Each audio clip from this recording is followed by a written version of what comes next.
नमस्ते, मेरा नाम ध्रुव पंडित जी। मैं ग्राम बनवाड़ी का निवासी हूँ। मैंने एक अभियान की शुरुआत की है जिसका उद्देश्य है सनातन संस्कृति को आगे बढ़ाना, अपनी संस्कृति के बारे में पूर्ण रूप से जानकारी प्राप्त कराना। मेरे अभियान का नाम है सनातन संस्कृति पुनः उत्थान। इसमें यह होता है कि हमारी जो संस्कृति है इसी के बारे में दोबारा से सब कुछ बताया जाएगा कि वो है क्या। हमारे 18 पुराण हैं, 6 शास्त्र हैं, 4 वेद हैं, गीता जी है, इन सब के बारे में बारीक ज्ञान दिया जाता है। मेरा उद्देश्य है कि भारत के प्रत्येक मंदिर पर या धर्मशालाओं पर जहाँ भी प्रभु का कीर्तन होता है वहाँ पर अपने धर्म से संबंधित सभी जानकारियाँ आराम से पूर्ण विस्तार से दी जाएं। मेरा मुख्य उद्देश्य है भारत के प्रत्येक मंदिर पर सुबह या शाम कोई भी आचार्य आध घंटे या 1 घंटे सभी बच्चों को अपने किसी भी शास्त्र के बारे में पूर्ण जानकारी दी। जैसे कि गीता जी को ले लें हम, गीता जी के बारे में सभी को बताइए। गीता जी में 700 श्लोक हैं। गीता जी की रचना वेद व्यास जी ने की है। गीता जी कृष्ण जी ने बोली थी, अर्जुन को सुनाई थी। उसमें प्रत्येक श्लोक का अर्थ सहित उसे बताएं। जैसे कि प्रथम श्लोक है गीता जी का, धर्म क्षेत्रे कुरुक्षेत्रे समवेत युत्सव माम का पांडा से किम कुरु संजय। अर्थात धृतराष्ट्र ने कहा, हे संजय, धर्म भूमि कुरुक्षेत्र में युद्ध की इच्छा से 71 मेरे तथा पांडव के पुत्रों ने क्या किया। इस प्रकार हमारे भारत में प्रत्येक बच्चे को अपने शास्त्रों का, अपने वेद का, पुराण का ज्ञान कंठस्थ होना चाहिए और उसका उसके जीवन में क्या प्रभाव पड़ने वाला है उससे उसका उद्देश्य जुड़ जाना चाहिए। हमारा संस्कृति, हमारी सनातन संस्कृति प्राचीन है, उससे संबंधित सभी जानकारी जैसी हमारे कल्चर में, हमारे व्यवहार में बढ़ेंगी तो हमारा रहन सहन अपने आप पवित्र होता चला जाएगा। हमारे कल्चर में ब्रह्मचर्य को बहुत महत्व दिया गया है। यदि व्यक्ति ब्रह्मचर्यहीन है तो वो कुछ नहीं कर सकता। तो ये सब जानकारियां हमारी संस्कृति में हैं और ये कार्य आचार्य को करना होगा। मेरा भारत के सभी आचार्यों से नम्र निवेदन है, आप सभी अपने मंदिर पर जहाँ आप निवास करते हैं किसी भी आप मंदिर पर बैठकर सुबह या शाम 30 से 1 घंटे सभी बच्चों को बिठाकर अपने शास्त्र का विस्तार पूर्वक अध्ययन कराएं और 1 घंटा ना हो सके आप कम से कम 20 मिनट तो उनको कराएं। गीता जी को पूर्ण रूप से पढ़ाएं। आप गीता जी का प्रत्येक श्लोक बताएं। गीता जी में बताया गया है, कर्मण्येवाधिकारस्ते मा फलेषु कदाचन मा कर्मफलेषु भूर्मना ते संगोऽस्तु कर्मणि। अर्थात तेरा कर्म करने में अधिकार है, उसके फलों में कभी नहीं, इसलिए तू कर्म के फल का हेतु मत हो। अर्थात तेरे कर्म ना करने में भी आसक्ति न हो।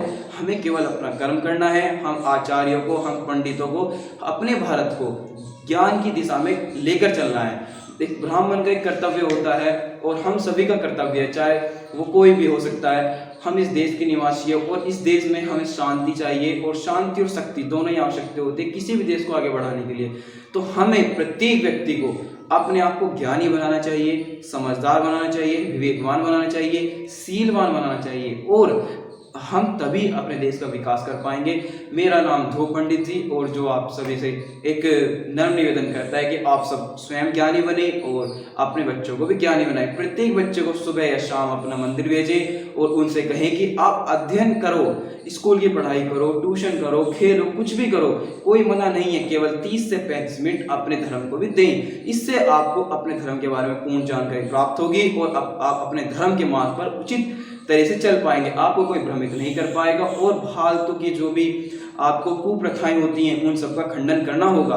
आपको बताना होगा कि हमारे धर्म में ये है और ये नहीं है। हमारे धर्म, सनातन धर्म में प्रत्येक चीज एक साइंटिफिक तरीके से की जाती है, उसमें किसी भी प्रकार से किसी का भी हनन नहीं किया गया है। तो अपने धर्म को आप बारीकी से जानें और आचार्य आप अब धर्म की कमान संभालें और अपने मंदिर आने वाले सभी व्यक्तियों को, सभी बच्चों को धर्म की उचित शिक्षा दें। मेरा आपसे नम्र निवेदन है और आप सब हमारा सहयोग करें। मेरा उद्देश्य है धर्म की स्थापना और अपने भारत को अखंड बनाना। अखंड का मतलब होता है एकजुट, और एकजुट कब होगा? जब सभी में समान भाव आ जाएगा कि ईश्वर है, एक है और वो क्या चाहता है। ईश्वर चाहते हैं शांति, समानता और कभी भी भगवान ये नहीं कहते कि आप मजहब, धर्म या किसी के नाम पर भी लड़ाई करो। क्या होगा भाई अगर मान लो सभी लड़ रहे हैं, मर रहे हैं, इनसे क्या होगा? केवल अशांति फैलेगी, माताएं विधवा होंगी, माताएं अनाथ हो, बच्चे अनाथ होंगे, माताएं विधवा होंगी, क्या होगा इनसे? हमें बेमतलब की सब गलत बातें हैं ये, तो हमें बिल्कुल शांति से अपना प्रेम के साथ अपने धर्म के लिए आगे चलना चाहिए और हमें एक दूसरे का साथ देना चाहिए। और विशेषकर हिंदुओं को हम कहना चाहते हैं कि उन्हें अपने धर्म के बारे में पूर्ण रूप से जानकारी प्राप्त करने का पूर्ण अधिकार है। आप सभी मंदिर आएं, अपने बारे में जानें, वहाँ पर बैठे आचार्यों से बातचीत करें, उनसे पूछें आपके जो प्रश्न है कि ये कार्य होता है तो क्यों होता है, मस्तक पर तिलक लगाया तो क्यों लगाया जाता है, मंदिर में घंटी बजती है क्यों बजती है, पीपल को हम जल क्यों देते हैं, बहुत से प्रश्न हैं, हम सूर्यदेव को जल क्यों देते हैं। ये सब प्रश्न आप पूछिए उन पंडितों से, और यदि वे पंडित इन सब का उत्तर देते हैं तो अच्छी बात है, नहीं तो आप हमको ईमेल कीजिए, हमको मैसेज कीजिए, हम आप सभी को अपने ज्ञान से संबंधित सभी जानकारियां देंगे। हम सनातन संस्कृति के बारे में पूर्ण विस्तार से जानकारी देंगे। हमारे आचार्य जो बैठे हैं वे ज्ञानी हैं, वे कोई ऐसे नहीं बैठ गए आकर। इसलिए आपको समझदार बनना होगा, आपको ज्ञानी बनना होगा, और आपके धर्म के साथ जो खिलवाड़ होता है उसको आपको खंडित करना होगा। आप किसी को भी बेमतलब नहीं कुछ कहते, परंतु यदि आपको कोई कहता है तो फिर आपको उसका उत्तर देने के लिए तैयार रहना होगा। हम चाहते हैं आप सब ज्ञानी बने और ज्ञान से आप सब उत्तर दें। हिंसा का हमें परित्याग करना बताया गया है गीता जी में, परंतु गीता जी में बताया भी गया है कि जब अधर्म हो तो हिंसा अनिवार्य होती है। परंतु जब हम, और अधर्म कब होता है? जब ज्ञान नहीं होता। यदि किसी व्यक्ति में ज्ञान है कि किसी को मारना गलत है तो वो नहीं मारेगा, और जब किसी को मारेगा ही नहीं तो फिर हिंसा होने का सवाल ही पैदा नहीं होता। तो मुख्य उद्देश्य ज्ञान का ही है। यदि व्यक्ति में उचित ज्ञान रहा तो हिंसा नहीं करेगा, वो अहिंसा के मार्ग पर चलेगा।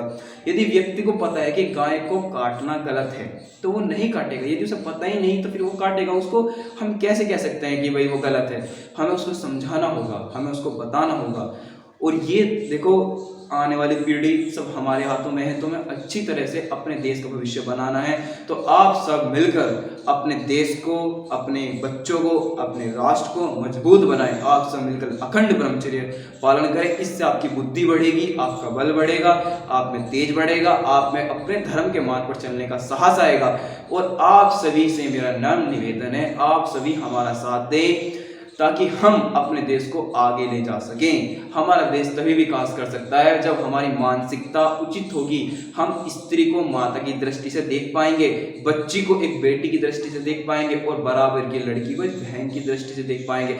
जब हमारी मानसिकता इस प्रकार की होगी तो स्त्रियां फिर सुरक्षित महसूस करेंगी। हमें ऐसा बनना चाहिए, हमें ऐसा बनना होगा जैसा हमारे राष्ट्र, हमारे कुल को आगे ले जाने वाले होते हैं। जैसे कि हमारे प्रभु श्री राम हैं, जो रावण की पत्नी को भी माता की दृष्टि से देखते हैं। तो जब वे भगवान होकर दूसरे की स्त्री को नहीं देख पा रहे, गलत कुदृष्टि से नहीं देख रहे, तो हम तो उनके बच्चे हैं, हम तो उनके बालक हैं, हम तो उनके दास हैं, सेवक हैं। तो हम ये पाप क्यों करें? हमें सोचना होगा, हमें ज्ञानी बनना होगा। केवल हम इस संसार में अपना पेट भरने, बच्चे उत्पन्न करने और मर जाने के लिए नहीं आए हैं। इसके अलावा बहुत कार्य हैं। हमें अपने देश के विकास के लिए योगदान देना होगा। हमें स्वयं भी बुद्धिमान, बलवान, ज्ञानी बनना होगा। यदि हम ज्ञानी हैं तो ही हम दूसरों को मार्ग दिखा सकते हैं। अगर हमारे पास ज्ञान नहीं है तो हम किसी का मार्गदर्शन नहीं कर सकते। इसलिए पहले स्वयं ज्ञानी बने। विशेषकर हमें गीता जी का अध्ययन करना होगा। आप स्वयं घर अध्ययन करें, आप मंदिर में अध्ययन करें, आप अपने बच्चों को रोज मंदिर भेजें, उन्हें आदत डालें। जैसे वो स्कूल जाते हैं, जैसे वे खेलने जाते हैं, जैसे वे फोन चलाते हैं, देखो आजकल फोन का जमाना हो रहा है, तो इससे याद रख लें। वैसे ही मंदिर में वे जाएं और 30 मिनट, 35 मिनट, 40 मिनट वहाँ पर बैठकर आचार्यों की शरण में बैठे, उन्हें गुरु और शिष्य का अभ्यास कराने दें। मैंने एक संस्था चलाई है जो आपको पता है कि सनातन संस्कृति पुनरुत्थान उसका नाम है। उसमें हमारी संस्कृति के बारे में बताया जाता है। उसका अर्थ यही है अपनी संस्कृति को तो उन्हें जागरण करना। इसलिए मैं तो 1 साल हो गया मुझको, मैं अपने ग्राम में, पनवाड़ी में बच्चों को पढ़ाता हूँ। एक गुरु शिष्य की तरह उनका पालन पोषण करता हूँ। जैसे गुरु होता है, अपने बच्चों को देखता है, उनको, अपने शिष्यों को उचित मार्ग दिखाता है, उचित ज्ञान देता है, वैसे ही मैं कार्य करता हूँ। मेरा एक ही उद्देश्य है। और विशेषकर मैं उनसे कभी कोई भी किसी प्रकार का धन नहीं लेता। मैं निःशुल्क ज्ञान देता हूँ। मेरे पास ज्ञान है, मैंने सीखा है, मैंने अध्ययन किया है, मैंने वेद शास्त्र पुराण का अध्ययन किया है, मेरे पास सब उपलब्ध है। पहले मैंने ज्ञान प्राप्त किया है, ऐसे नहीं बातें कर रहा हूँ मैं, पहले मैंने ज्ञान प्राप्त किया है, बारीकी से किया है। और मेरा हमारा सनातन धर्म जो है बहुत ही उत्तम, अति उत्तम है। वो हमें मोक्ष तक का रास्ता दिखाता है। कुछ लोग जो हमारे मार्ग से, हमारे धर्म से भटक चुके हैं, हम उनको वापस कहेंगे कि आप अपने धर्म में आए, आप अपने धर्म में वापस आए। हमारा सनातन धर्म पवित्रता को महत्व देता है। आपको ब्रह्मचर्य पालन करना होगा। प्रथम आपका कर्म ब्रह्मचर्य है। जैसे ही आप ब्रह्मचर्य पालन करोगे, आपके विचार पवित्र होने शुरू हो जाएंगे, आपका खान पान शुद्ध होना चाहिए, तभी आप ब्रह्मचर्य पालन कर पाओगे। तो हम आपको एक छोटे ही वीडियो में अपना परिचय देते हैं और हमारा कार्य निरंतर चल रहा है और आप सब हमारे कार्य में जुड़ जाइए। हम किसी प्रकार से किसी से भी कोई धन नहीं लेते हैं। हम केवल अपने धर्म को अपने तरीके से, अर्थात एक उचित मार्ग से, जो गीता जी में बताया गया है उसी के अनुसार हम कार्य करते हैं। गीता जी बताते हैं कि बुद्धिमान व्यक्ति को सभी को उचित राह दिखानी चाहिए। ये गीता जी बोल रही है, मनुस्मृति बोल रही है, रामायण बोल रही है, महाभारत बोल रही है। सभी का मुख्य उद्देश्य एक ही आता है कि हमें अपने धर्म के प्रति सचेत होकर उचित मार्ग पर चलना चाहिए। अपने धर्म के बारे में कुछ भी गलत नहीं बताना चाहिए, लोगों को भ्रमित नहीं करना चाहिए। मैं ध्रुव, जो एक ब्राह्मण है, भारद्वाज परिवार से है, आप सभी को ये बताता हूँ कि हमारी सनातन संस्कृति किसी प्रकार से भी कोई भी गलत निर्णय नहीं देती है। हम आपको बताते हैं, हम आपको सिखाते हैं। हमारे भगवान ने आपको जीवन बताया कैसे जीना चाहिए। प्रभु श्री राम चरित्रवान है, परशुराम जी भगवान महान है, कृष्ण भगवान आपको सिखाते हैं कि योग का क्या महत्व है, योग हमारे जीवन में कितना महत्वपूर्ण है। हमारे लिए योग ही सब कुछ है। अगर हम योगी हैं, भोगी नहीं योगी, भोगी केवल भोगों को भोगते हैं। कृष्ण भगवान गीता जी बताते हैं कि भोगों को त्यागो और योग को अपनाओ। आप जैसे योग में प्रवेश करोगे, भोगों को त्यागो, आप किसी भी भोग को कितनी बार भोग लो, आपकी इच्छा खत्म नहीं होगी। कुछ टाइम बाद फिर मन करेगा आप भोग लो। मैं कह रहा हूँ, आप किसी भी भोग को संपूर्ण जीवन भोगते रहो, अंत में मर भी जाओगे ना, तब भी उसकी इच्छा खत्म नहीं होगी। इसलिए ये भोग जो है ये कभी मरने वाले नहीं है। हमें अपने शरीर को वापस ब्रह्मचर्य पालन कर मजबूत बनाना होगा, हमें ज्ञानवान बनना होगा, बुद्धिमान बनना होगा। और जब आप ब्रह्मचर्य पालन करोगे, आपका योग में ध्यान जाएगा, आपको निरंतर अभ्यास करना होगा, आप उचित मार्ग पर आओगे। उठो मेरे देश के वीरों, सब कुछ तुम्हारे हाथों में है। ये भविष्य, ये भारत, सब तुम्हारे हाथों में। भारत जो महान देश है, जो भूमि है, जो धर्म का मार्ग सिखाता है, जो स्त्री को माता समझता है, स्त्री को भोग की वस्तु नहीं समझता। केवल एक मात्र देश भारत ही है जो स्त्री को एक माता की दृष्टि से देखता है, माता की दृष्टि से पूजता है। यहाँ छोटी छोटी बच्चियों को कन्या माता की दृष्टि से पूजा जाता है। नवरात्रों में हम प्रत्येक छोटी से बड़ी स्त्री को माता की दृष्टि से देखते हैं। मेरा एक उद्देश्य, आप सभी प्रत्येक स्त्री को माता की दृष्टि से देखें। प्रत्येक बहन आपकी अपनी होनी चाहिए। किसी भी स्त्री को ऐसा एहसास ना कराएं कि वो अदर है या अलग है। हमें जातिवाद में नहीं पढ़ना है। केवल 4 वर्ण थे, ब्राह्मण, क्षत्रिय, वैश्य, शूद्र।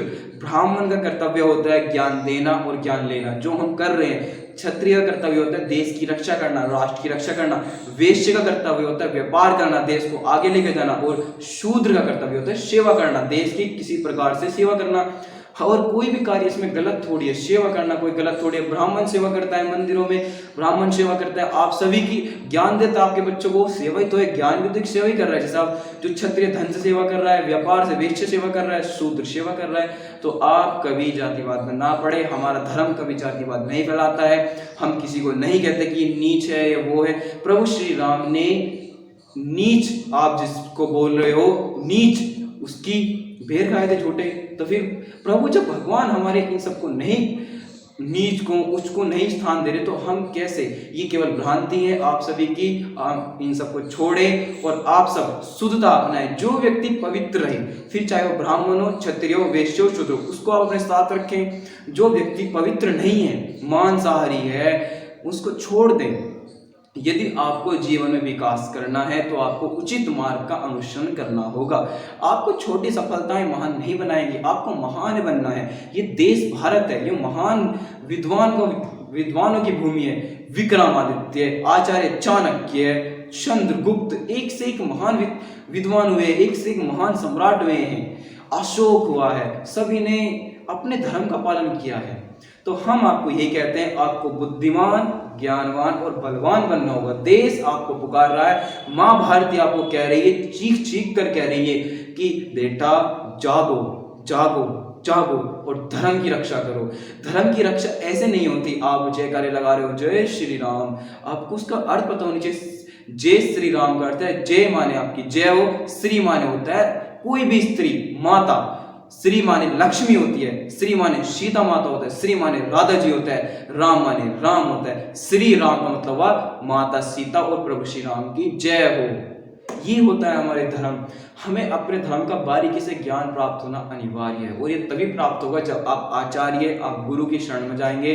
और आचार्यों, आपसे मेरा नम्र निवेदन है, आप अपने वेद शास्त्रों का अच्छी तरह पालन करें, अच्छी तरह उनका ज्ञान प्राप्त करें और देश को मार्ग दिखाएं। आप देखते आ रहे हो, चाहे वो शिवाजी हो, महाराणा प्रताप हो, उनके सभी के गुरु ब्राह्मण हुए हैं और जिन्होंने उचित ज्ञान दिया है। तो हम ये कहना चाहते हैं, जो ब्राह्मण ज्ञानी है, ब्रह्म को जानता है, आप उसको पूजनीय माने, उसका सम्मान करें और ज्ञान प्राप्त करें और आगे बढ़े। आप सभी को ब्राह्मण समान दृष्टि से देखता है। ब्राह्मण कभी नहीं कहता कि ब्राह्मण की जय, वो कहता है विश्व का कल्याण हो। वो अपना कल्याण नहीं चाहता, वो विश्व का कल्याण चाहता है। तो मैं भी आपसे नम्र निवेदन करता हूँ ब्राह्मण होकर कि हम जो ब्राह्मण होते हैं, जो ब्रह्म को जानते हैं, जो सत्य को जानते हैं, वो आपको बताते हैं। तो आप सभी को अपने धर्म पर चलने के लिए प्रत्येक मंदिर में बैठे पुजारी की शरण लेनी होगी, उस पंडित से, उस ज्ञानी से, उस गुरु से आशीर्वाद लेना होगा और अपने जीवन में हर जगह, खेल में, पढ़ाई में, कुश्ती में, कबड्डी में, कोई भी खेल हो, उसमें आपको झंडा गाड़ना होगा। आपको मुख्य उद्देश्य एक होना चाहिए कि मेरा देश प्रथम रहे। विश्व में बहुत से देश हैं, आपको सर्वश्रेष्ठ बनना है। ये मेरा आपसे नम्र निवेदन है। बोलो जय माँ भारती, जय माँ भारती, जय माँ भारती, जय श्री राम।